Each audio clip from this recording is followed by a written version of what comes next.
Estimados colegas, buenas tardes. Nos complace darles la bienvenida a todos. Mi nombre es Andrei Andreevich Sushentsov. Soy el decano de la Facultad de Relaciones Internacionales de la Universidad de MGIMO.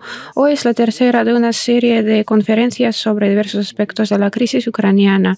Este ciclo de conferencias es una iniciativa de nuestros estudiantes y se la agradecemos mucho.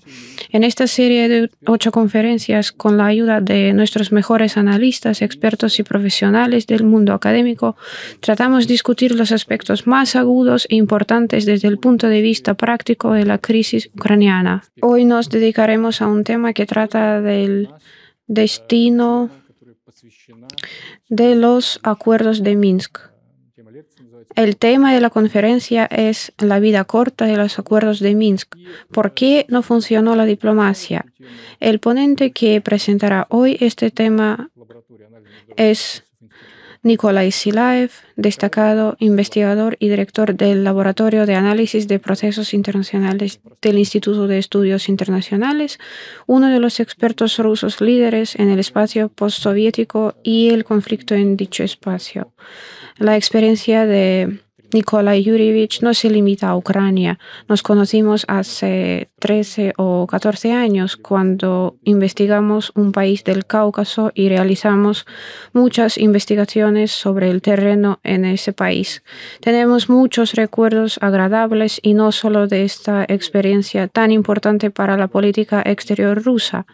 Durante nuestro prolongado conocimiento, siempre he admirado las cualidades profesionales y personales de Nikolai Yurievich. Lo conozco como un brillante especialista en el espacio postsoviético, un intelectual de mente abierta y un gran patriota. Hoy Nikolai Yurievich compartirá no solo su propia opinión sobre la cuestión por qué los acuerdos de Minsk han durado tan poco y por qué la diplomacia no ha permitido resolver nuestras diferencias con Ucrania de esta manera después de todo. Compartirá sus valoraciones y por lo que tiene permitido decir, hablará de los aspectos desconocidos de estas negociaciones. Nikolai participó como experto en estas negociaciones desde la parte rusa, observó a negociadores ucranianos, observó a los negociadores de las repúblicas populares no reconocidas de Donetsk y Lugansk, ahora reconocidas por Rusia. Será uno de los expertos de nuestro país que puede ofrecer de forma sistemática, exhaustiva y convincente una visión de que por qué los acuerdos de Minsk no han funcionado. Es una gran suerte que nuestra universidad cuente con un experto así y así me siento especialmente orgulloso de poder considerarle a usted, Nikolai Yurievich, un buen amigo. Me gustaría darle la palabra y agradecerle que comparta su experiencia con nosotros hoy. Nikolai Yurievich, usted tiene la palabra. Muchas gracias, Andrei Andreevich, por esa halagadora presentación. Creo que esta será la conferencia más aburrida de la serie, porque en ella trataré de evitar las grandes valoraciones políticas y las grandes generalizaciones, centrándome en la práctica diplomática real, que fue el intento de resolver el conflicto de Donbass a base de los acuerdos de Minsk. Explicaré en breve cómo llegué a este punto. La cosa es que en 2015, desde agosto y hasta finales del año, y luego desde marzo de 2017 hasta marzo de 2020, fui experto en la delegación rusa que mantuvo esas negociaciones. Las negociaciones tuvieron lugar a nivel del grupo de contacto y de los grupos de trabajo que se habían creado en diferentes áreas del trabajo del grupo de contacto. Fui experto en el grupo de trabajo político y como tal participé en las negociaciones.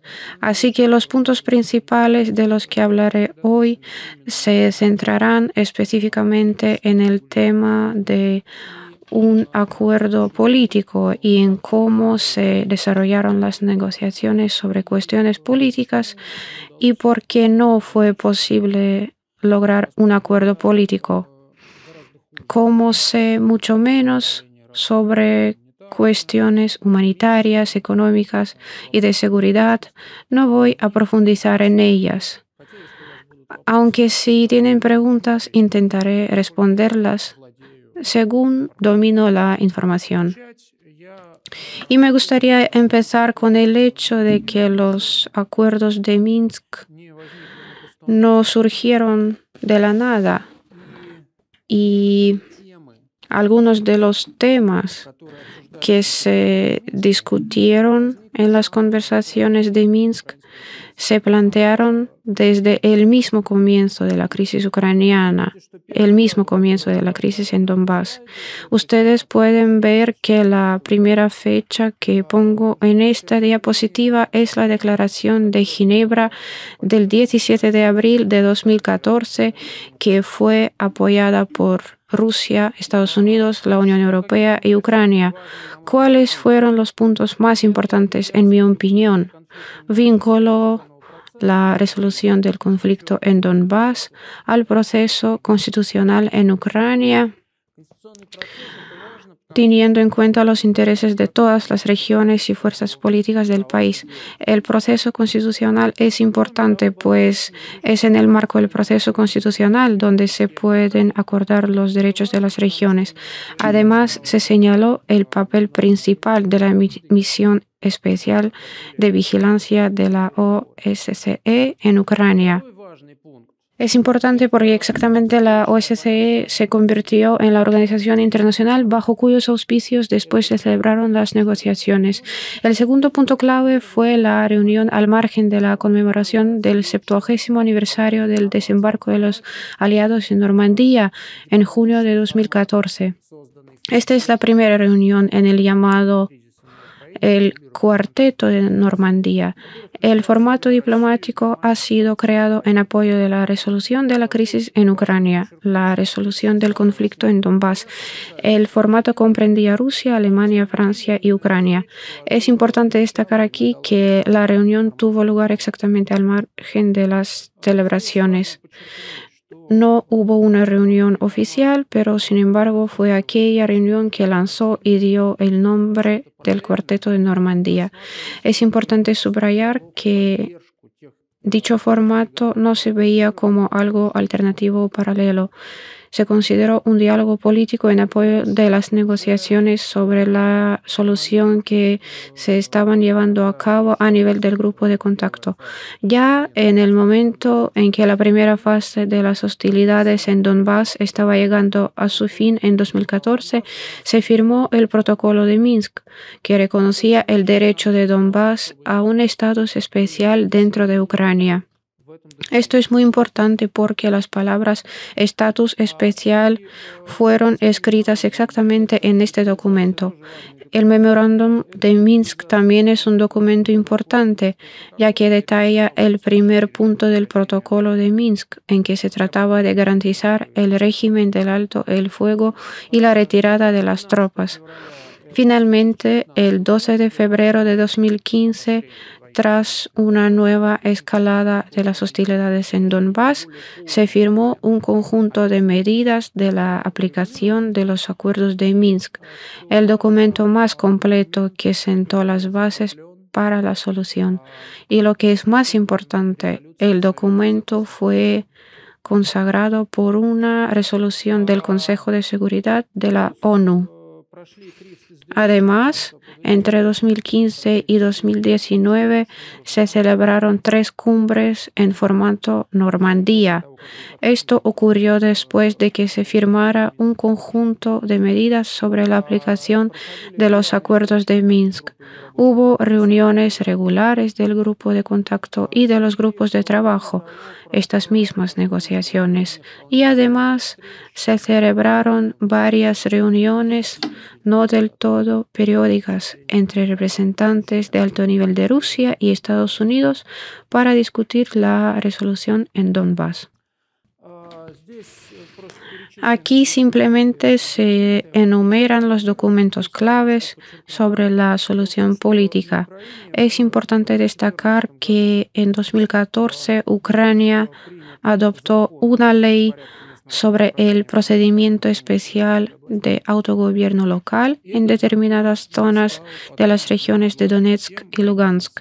Esta ley se convirtió entonces en uno de los temas importantes y uno de los escollos en las negociaciones para una solución política. ¿En qué consistía la posición de Ucrania?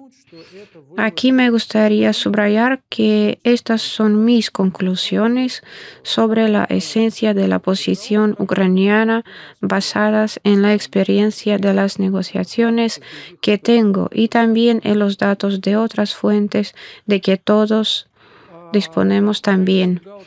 En primer lugar, Ucrania evitaba negarse directamente a aplicar los acuerdos de Minsk, justificadamente creyendo que los acuerdos de Minsk habían asegurado realmente un alto el fuego, aunque no muy creíble.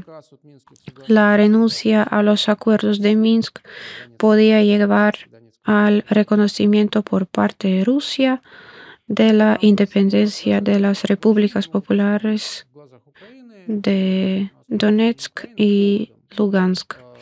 La renuncia a los acuerdos de Minsk desde el punto de vista de Ucrania también habría podido servir de excusa para el Occidente para dejar de apoyar incondicionalmente a Ucrania y quizás hasta levantar las sanciones contra Rusia.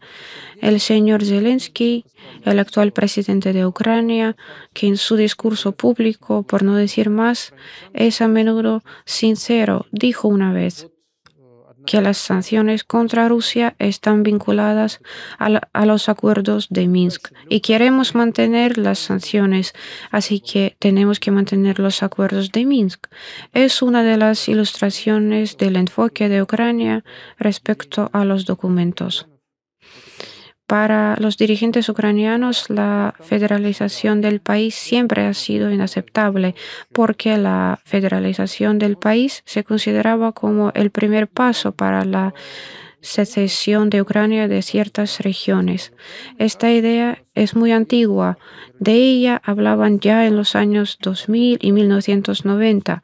Ucrania consideraba el estatus espacial de Donbass dentro de Ucrania como una especie del primer paso hacia la federalización, es decir, la tentación que empujará a todas las demás regiones de Ucrania a buscar un estatus especial. A propósito, es por eso en el conjunto de medidas para la aplicación de los acuerdos de Minsk se utilizó el término descentralización. También dio a Ucrania cierto margen de maniobra.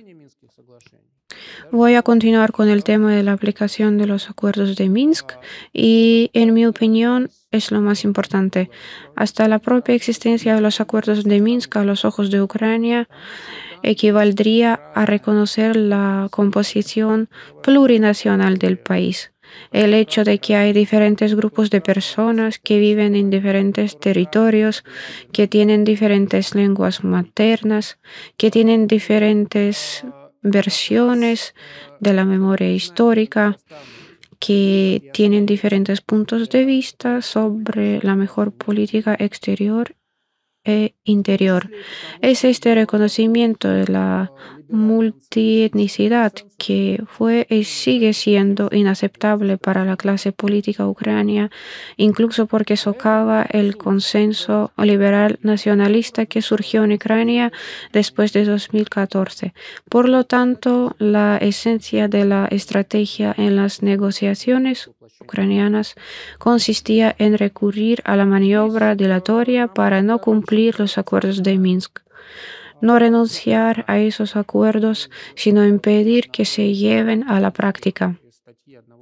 Aquí, en mi opinión, es muy común una cita de un artículo de un analista político ucraniano, Vladimir Gorbulin, un hombre con una biografía muy interesante, que si no me equivoco fue 2 veces secretario del Consejo Nacional de Seguridad y Defensa de Ucrania y que hace relativamente poco tiempo fue galardonado con el título del Héroe de Ucrania. Ya en junio de 2015 expuso la estrategia que siguió Ucrania en el transcurso de las negociaciones. La guerra disuasoria limitada contra Rusia y los colaboracionistas, es decir, los bombardeos de Donetsk y Lugansk, el proceso de negociación permanente sin fijar los resultados finales, el aumento del poderío militar, el aumento de la intensidad de las sanciones internacionales, es el acercamiento con la OTAN y la Unión Europea. Esta es la política que Ucrania finalmente adoptó. Fíjense, hay un pensador en Ucrania que participa en las negociaciones y que ha escrito sobre el tipo de negociaciones que son deseables para Ucrania, y los líderes ucranianos llevaron años aplicándolo. Esto, en términos de su carrera como analista, en términos de su estatus y su prestigio como analista, es un resultado bastante significativo. Lean este artículo. Hay muchas cláusulas interesantes que nos dicen mucho sobre la Ucrania moderna.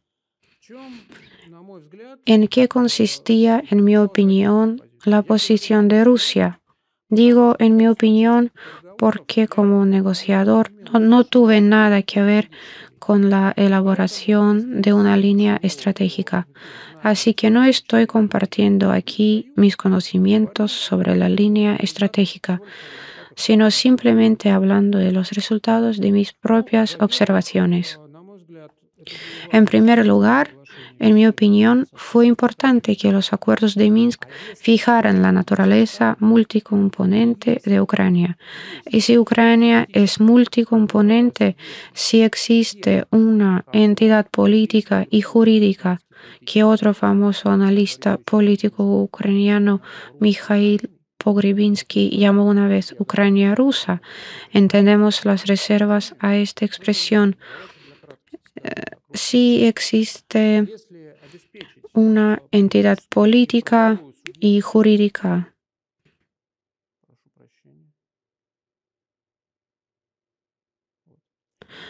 de las personas que hablan ruso y quieren preservar esta lengua, que quieren educar a sus hijos en esta lengua, que quieren preservar los vínculos estrechos entre Rusia y Ucrania, que no quieren que Ucrania se convierta en miembro de alianzas militares antirrusas, pueden garantizar por sí mismas al menos la neutralidad de Ucrania, que Rusia vino reclamando durante años.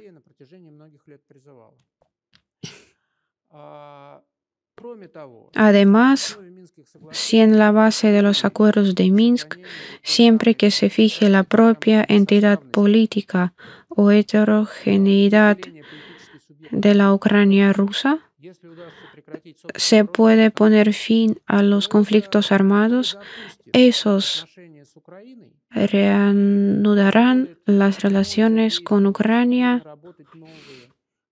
y permitirán activar o construir nuevas palancas de influencia política y diplomática en la política exterior e interior de Kiev. Algunos dicen, ¿cómo puede ser? Los acuerdos de Minsk son la ventaja de Rusia en la crisis ucraniana. Creo que esto es una tontería. Los términos de los acuerdos de Minsk eran minimalistas y, de hecho, se suponía que solo eran una vuelta a la buena vecindad, lo que por supuesto comprende la renuncia a la pertenencia a la OTAN. En mi opinión, esto es bastante obvio. Me gustaría llamar su atención al hecho de que creo que las demandas de Rusia, según los acuerdos de Minsk, según el conflicto en Donbass, según las formas de resolverlo, eran bastante minimalistas. ¿Por qué? Eran minimalistas y moderados. Haré un alto. ¿Por qué en su momento Rusia se tomó con tanta calma tanto el colapso del Pacto de Varsovia como el de la URSS? Van a discutir conmigo diciendo que la actitud fue tranquila, me dirán que el Partido Comunista siempre ha protestado, pero ahora estoy hablando de la magnitud de las protestas contra el colapso de la URSS y de la actitud de la élite política hacia esto. Eso fue porque el colapso de la URSS fue visto como un acontecimiento en el proceso muy largo de construcción de relaciones especiales con los países claves de Europa Occidental. Estos procesos no comenzaron bajo el mando de Gorbachev con su nuevo pensamiento, sino bajo el Brezhnev con sus tuberías. Se consideraba que si Rusia tiene una asociación fiable con Alemania y Francia, si tiene relaciones suficientemente amistosas con ellas, si tiene vínculos económicos estrechos con dichos países que fortalecen a Rusia en términos de tecnología y a Europa Occidental en términos de recursos, entonces no importa realmente qué ocurrirá entre nosotros. Polonia tiene un eterno temor, encontrarse en el cruce de intereses de Rusia y Alemania. Si hay una alianza entre Rusia y Alemania, entonces Europa del Este no es una manzana de la discordia, y eso es muy importante. Y los acuerdos de Minsk por parte de Rusia, en mi opinión, se mantuvieron en la misma lógica del hogar paneuropeo. Un hogar paneuropeo no en términos de valores, por supuesto, sino en términos de intereses, en términos de una profunda asociación política y económica con los países claves de Europa Occidental. Los acuerdos de Minsk se basaron en la misma lógica. Dejemos que Rusia negocie con los europeos y juntos establecerán algún orden en este continente satisfactorio para todos. Bueno, creo que no hace falta decirles quién es el menos interesado del mundo en este resultado. Ahora voy a hablar sobre las tácticas diplomáticas de Ucrania. Creo que la combinación de las prácticas diplomáticas y políticas ucranianas condujo finalmente al fracaso de los acuerdos de Minsk. Se trata de exigencias moderadas que pueden satisfacerse en áreas de la buena vecindad y el respeto a todos los ciudadanos ucranianos. Sin embargo, el rumbo político de Ucrania no suponía ninguna de esas cosas. Ahora hablaré más detalladamente sobre esto. Primero, la imitación de la aplicación de los acuerdos de Minsk. No he guardado el documento para mirar el texto con detenimiento y en general no es necesario porque es una historia bastante corta. Los acuerdos de Minsk, tanto el memorándum como el conjunto de medidas para aplicar los acuerdos de Minsk, incluían una cláusula según la cual los milicianos de Donbass que hubieran participado en acciones militares, así como cualquier otra acción ilegal, a partir de la letra de la ley ucraniana, deberían ser amnistiados. En realidad, por parte de Donbass, la demanda se reflejó en lo que se hizo con respecto a los golpistas del febrero de 2014 en Kiev. Se han promulgado leyes que los excluyeron de la persecución penal.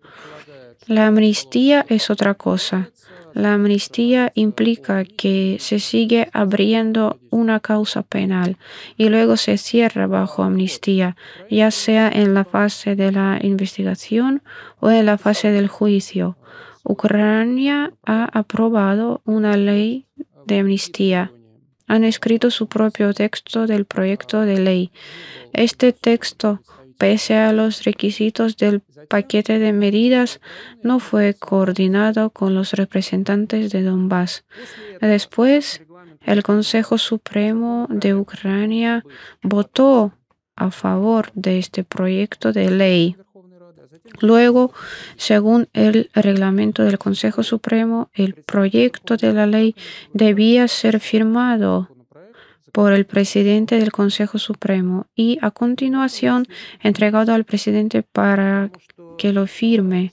El presidente de la Rada Suprema nunca firmó el proyecto de ley a favor del cual había votado la Rada Suprema.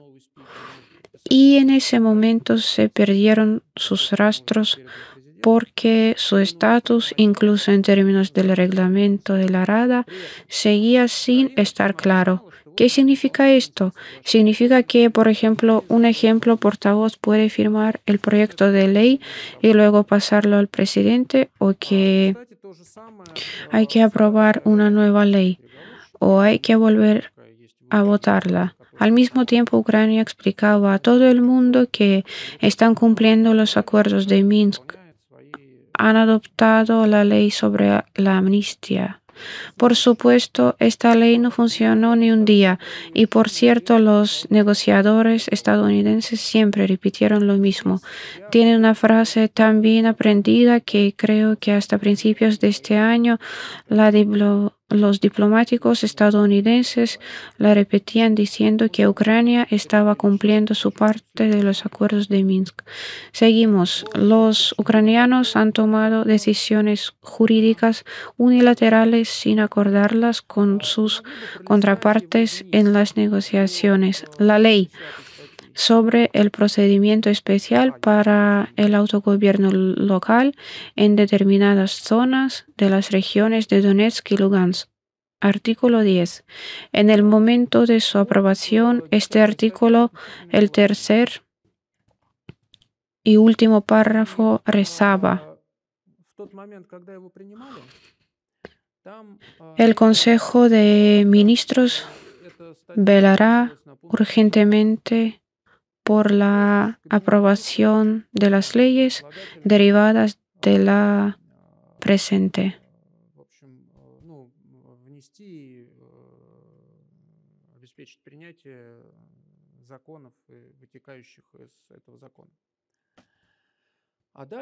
Y después empezó lo que quería decir. El conjunto de medidas sobre el cumplimiento de los acuerdos de Minsk implicaba que esta ley debía entrar en vigor durante un mes desde la firma del conjunto de las medidas sobre el cumplimiento de los acuerdos de Minsk, es decir, en marzo de 2015. En aquel momento, el obstáculo para la entrada en vigor de esta ley radicaba en que no se había aprobado la lista de municipios con un procedimiento especial de autogobierno local.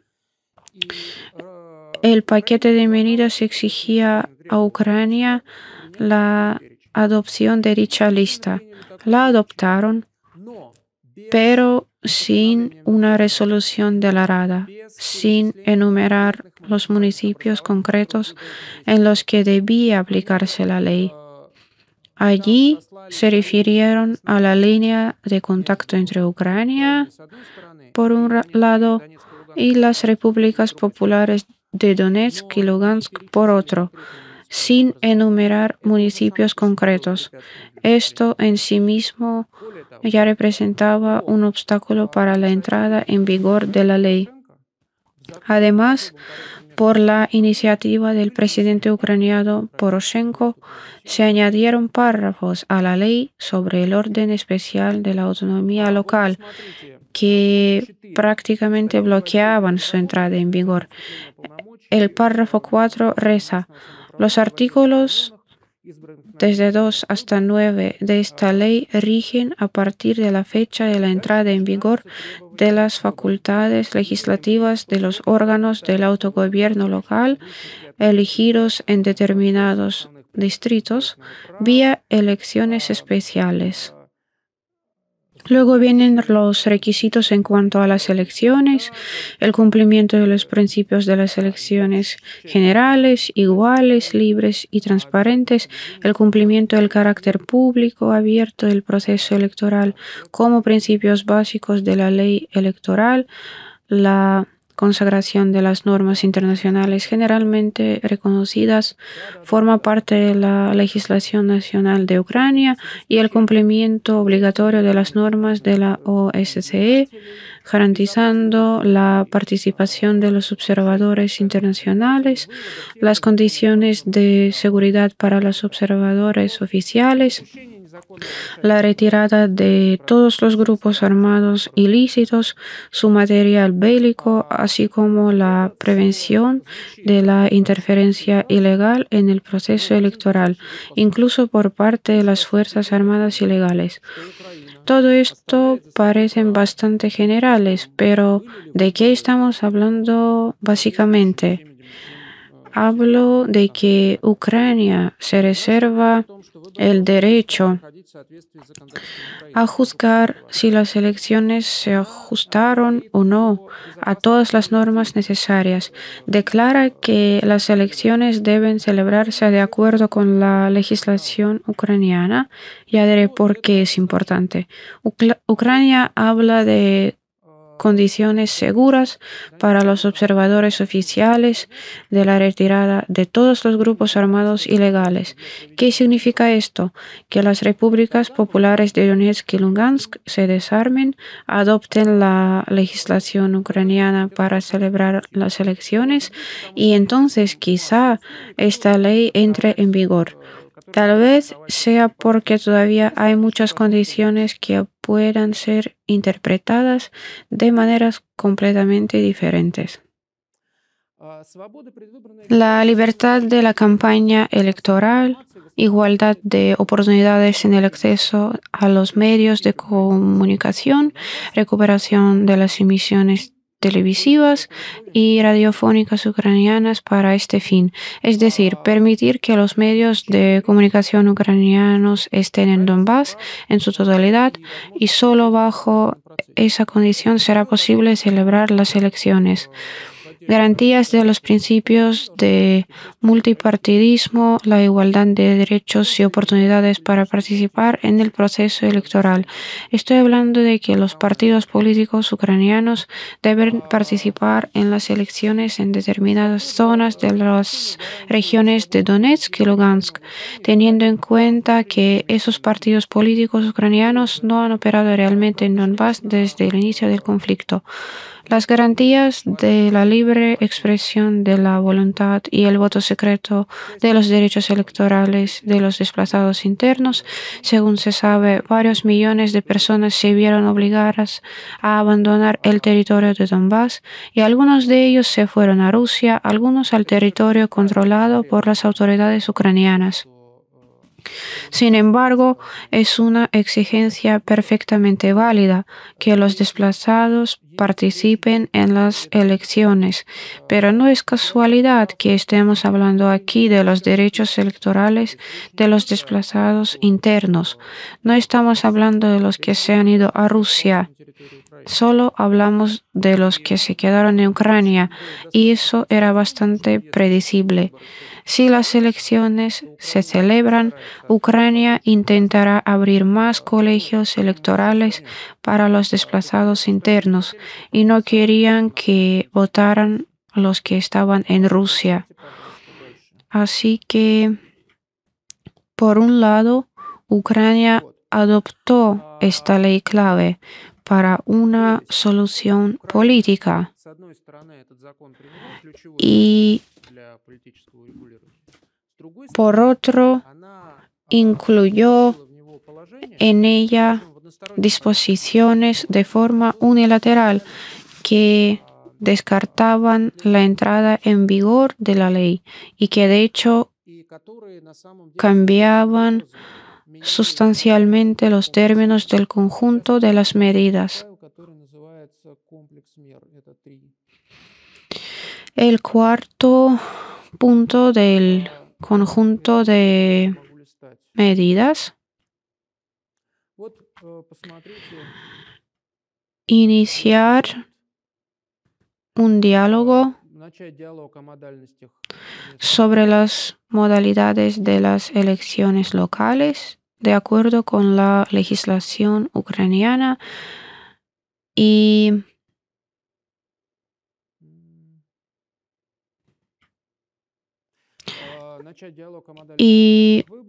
una ley relativa al autogobierno local provisional.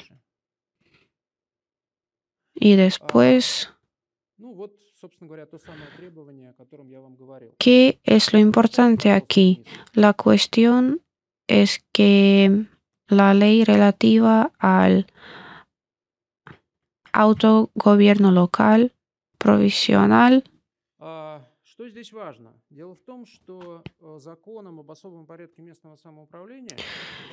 no era la única cuestión, ya que, como estaba escrito en el conjunto de medidas, se necesitaban reformas constitucionales que permitieran tener en cuenta los intereses de diferentes grupos de la población de Ucrania.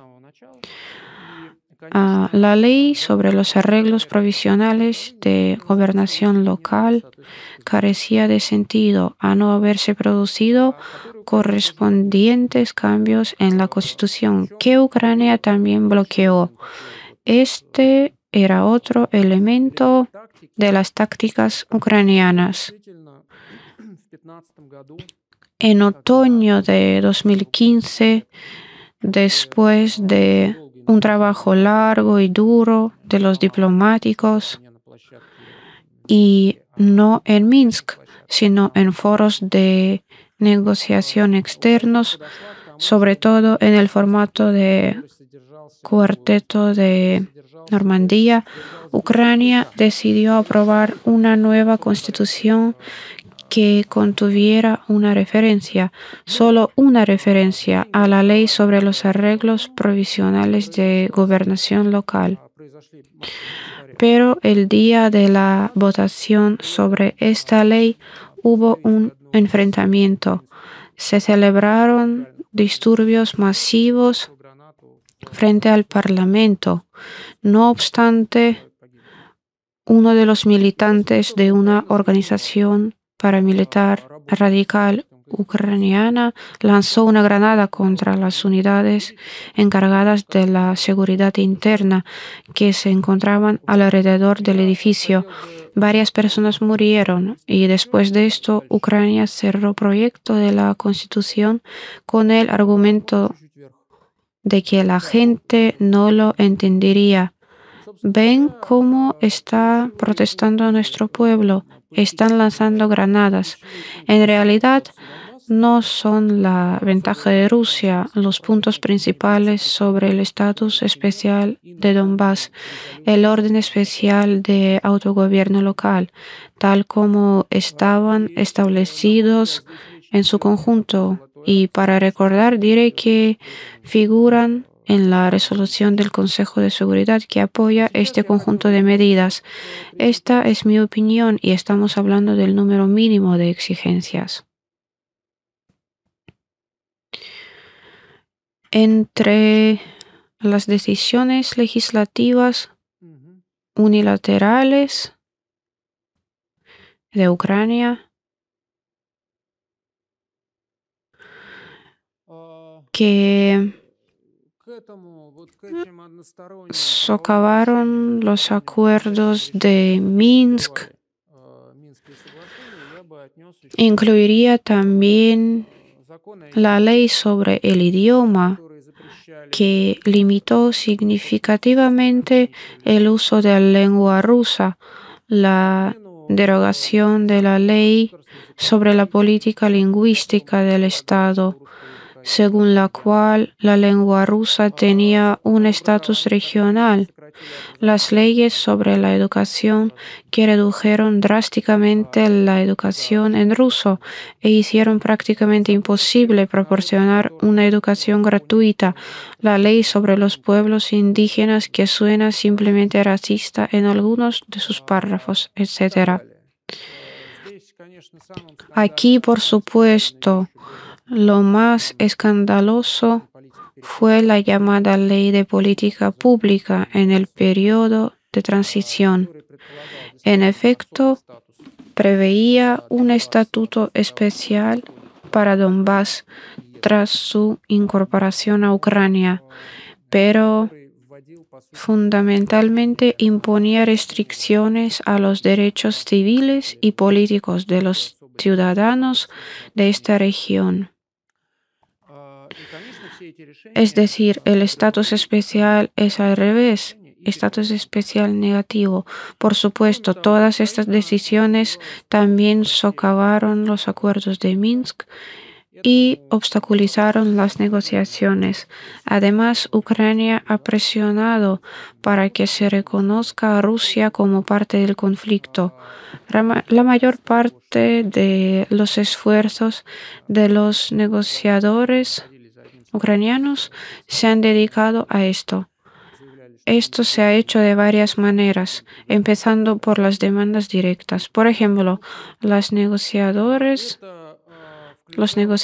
ucranianos, compartiendo la mesa de las negociaciones con los representantes de Donetsk y Lugansk, declararon que no estaban negociando directamente con ellos, que ni siquiera se les escuchaba y que solo negociaban con Rusia.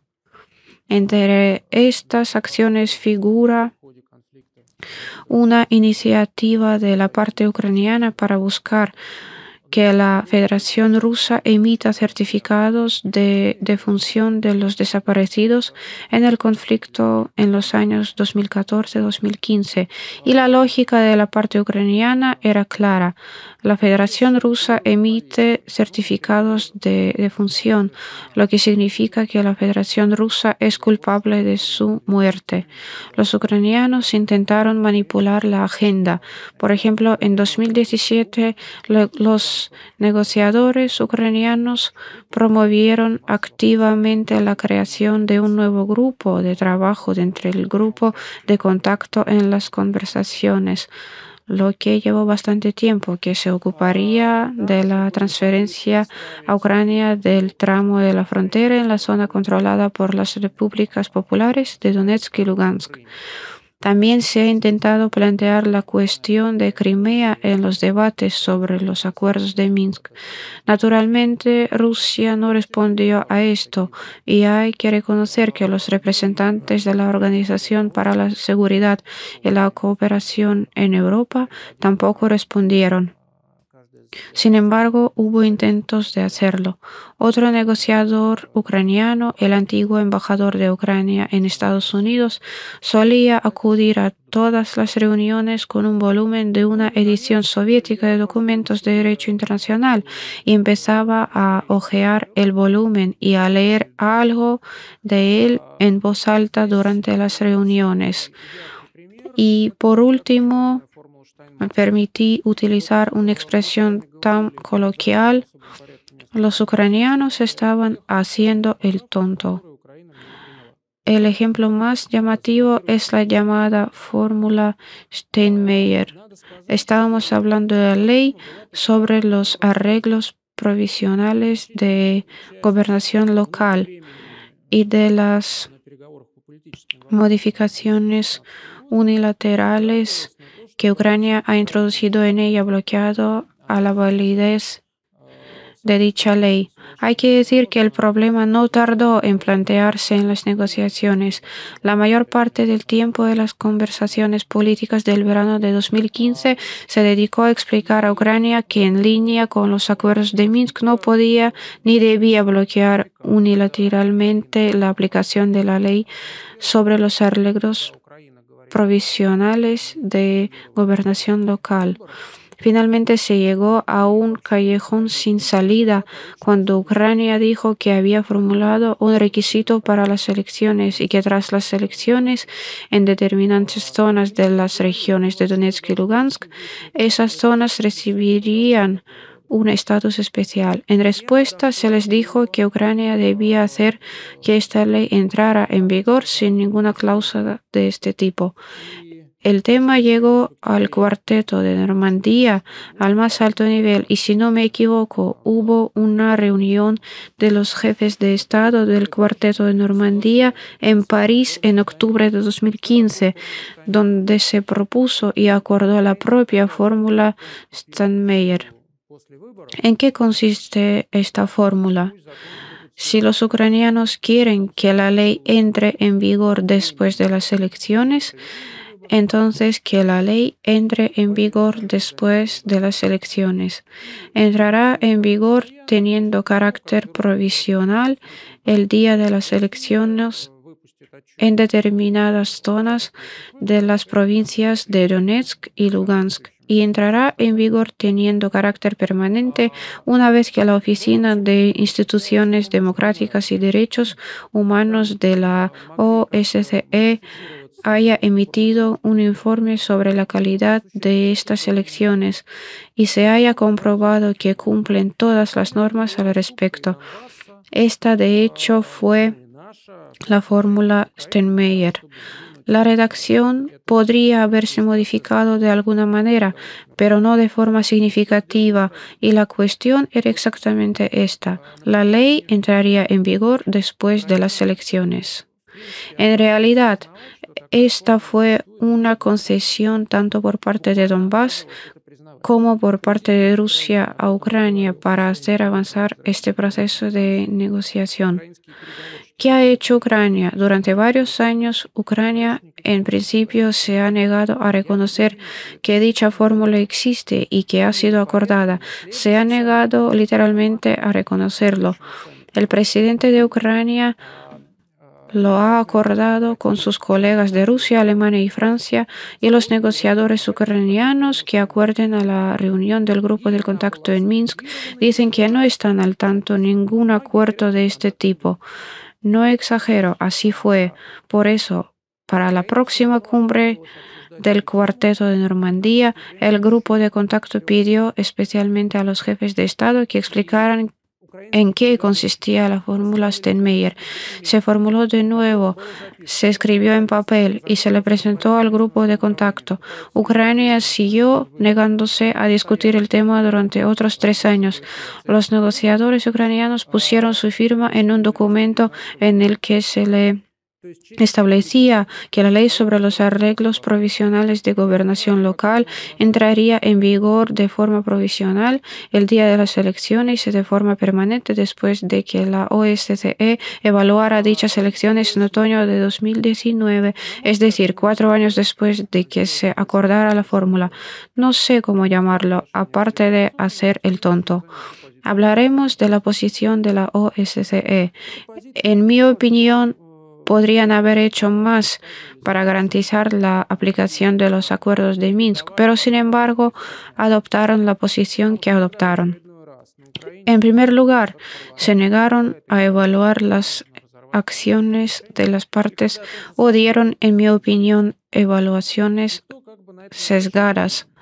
porque cuando en Ucrania una vez más un diputado del Parlamento toma la palabra y dice que tienen que romper los acuerdos de Minsk, o cuando el presidente Zelensky dice lo mismo, nadie le presta atención. Cuando la Federación Rusa decide facilitar el acceso a la ciudadanía rusa a los residentes de ciertas zonas de las regiones de Donetsk y Lugansk, el coordinador de la OSCE se indigna. Los delegados rusos, por supuesto, responden que las cuestiones de la ciudadanía son un asunto interno de la Federación Rusa. Prosigamos. La OSCE se ha negado a apuntar el contenido de las negociaciones.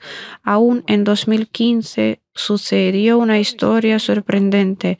Uno de los negociadores ucranianos aceptó como parte de la discusión sobre las mismas modalidades de las elecciones locales, o sea, cómo debían celebrarse las elecciones locales. La propuesta de las repúblicas de que estas elecciones se celebraran según un sistema mayoritario. Se eligió este sistema porque los partidos políticos en los distritos sueltos no existen, no pueden operar. Para ser más precisos, por un lado, han cesado sus actividades y por otro, muchos políticos que trabajan en determinados distritos no pueden hablar en nombre de los partidos políticos ucranianos. El negociador ucraniano está de acuerdo con esto e incluso el coordinador de la OSCE ha declarado en la reunión del grupo de contacto que existe tal acuerdo. Pasaron 2 semanas y comenzó la siguiente reunión en la que los negociadores ucranianos dijeron que se trataba de una opinión personal de un miembro de su delegación, que no tenía nada que ver con la posición de la delegación en su conjunto, ni con la posición oficial de Ucrania. Si hubiera sido posible por escrito dejar constancia de los acuerdos ya alcanzados, al menos en forma de un protocolo, este tipo de evasivas serían más difíciles de emprender. Pero Ucrania se ha opuesto categóricamente a registrar los resultados de las negociaciones de la OSCE, tampoco ha insistido en ello. Y en mi opinión, en general, apoyaron implícitamente el camino de Ucrania de reconocer a Rusia como parte del conflicto, aunque Rusia siempre ha insistido en que no era ni es parte en este conflicto de Donbass, un conflicto interno ucraniano que es uno de los mediadores, pero los diplomáticos de la OSCE no apoyaron esta postura. Por último, mencionemos Francia y Alemania como miembros de Cuarteto Normandía. En primer lugar, es evidente que carecen de influencia sobre Ucrania. Hemos escrito varios artículos y hemos publicado un libro titulado La crisis ucraniana, redactado por Andrei Andreevich Sushentsov y por mí. En un artículo se habla de que, aunque Alemania fue el país que más pagó por Ucrania entre 2014 y 2019, si no le toma en cuenta la ayuda de las organizaciones internacionales como el FMI, la influencia política clave no vino de parte de los socios europeos de Ucrania, sino de los estadounidenses. Y por supuesto, Kiev no quiso hacer caso a Alemania y Francia, pero también hay que reconocer que no han hecho ningún esfuerzo significativo y sustancial para persuadir a Ucrania de que a fin de cuentas aplique los acuerdos de Minsk. Seguí hablando que, en mi opinión, los acuerdos de Minsk y la estrategia de Rusia respecto al conflicto interno en Ucrania habían encajado durante muchos años en la imagen de un hogar común europeo, y aquí Alemania y Francia se encontraron o decidieron haberse encontrado ante una dura elección entre un hogar europeo y la solidaridad atlántica. Optaron por la solidaridad atlántica porque la elección a favor de la Casa Europea se centraba, por supuesto, en la aplicación de los acuerdos de Minsk y en el cierre de esta página. La elección a favor de la identidad atlántica tenía que ver con algo totalmente distinto.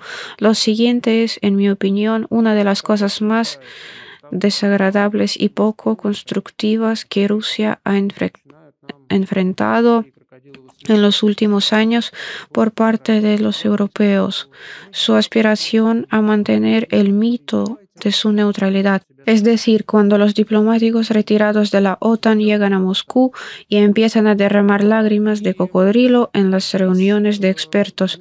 Los rusos y los ucranianos son dos pueblos hermanos afines. Deseamos tanto reconciliaros.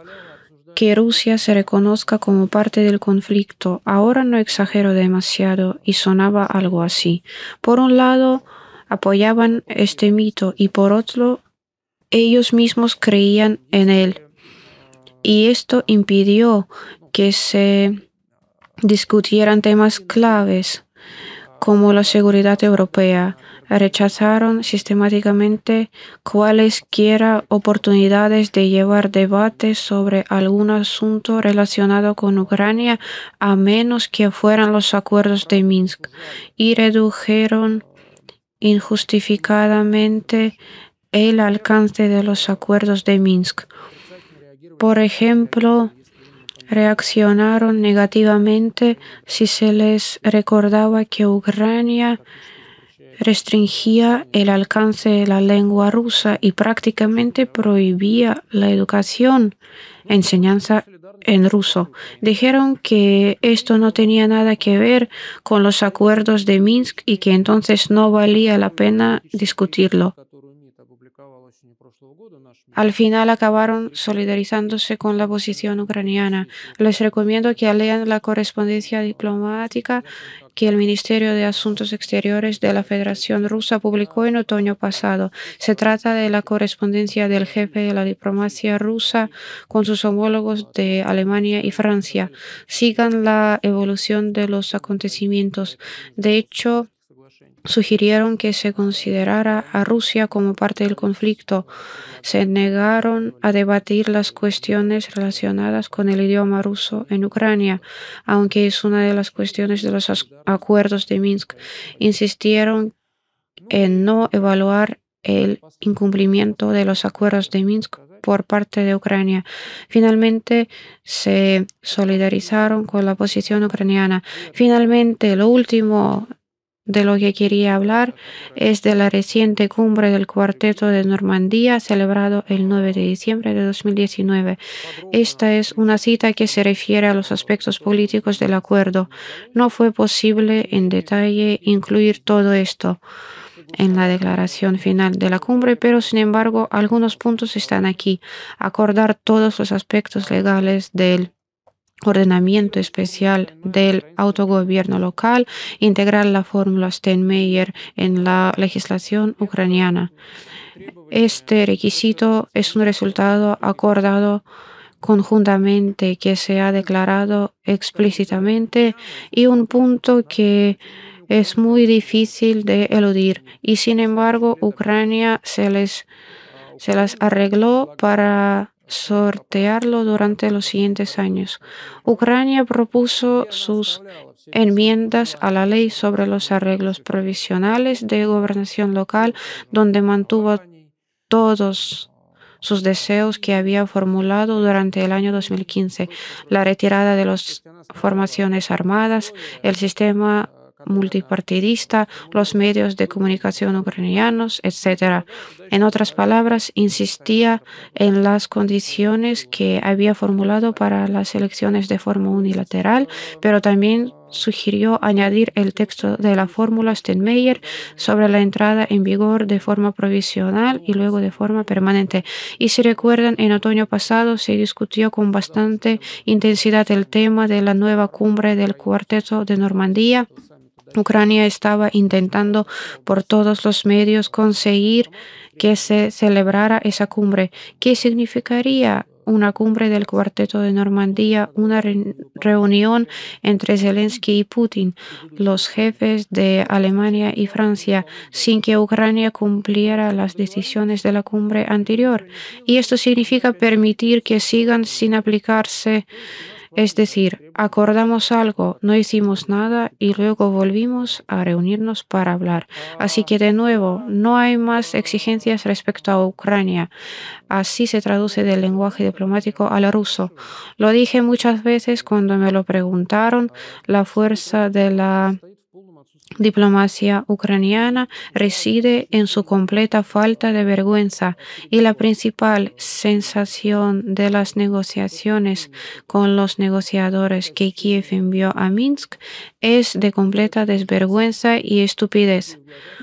Por supuesto, esto habría sido imposible por parte de Ucrania si no fuera por la posición del Occidente, que también consistía en no aplicar los acuerdos de Minsk. Muchas gracias.